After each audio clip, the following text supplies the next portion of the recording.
நடக்கும் ஊர்வலம் உன்னோட கன்னத்திலே வைக்கலாமா?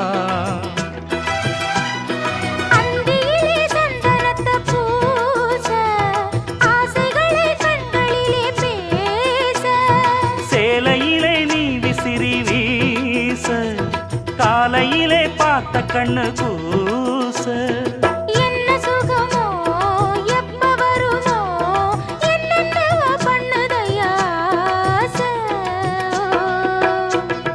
மலையோரம் மாங்குருவி மாவிலையில் பாட்டெழுதி பாடுதடி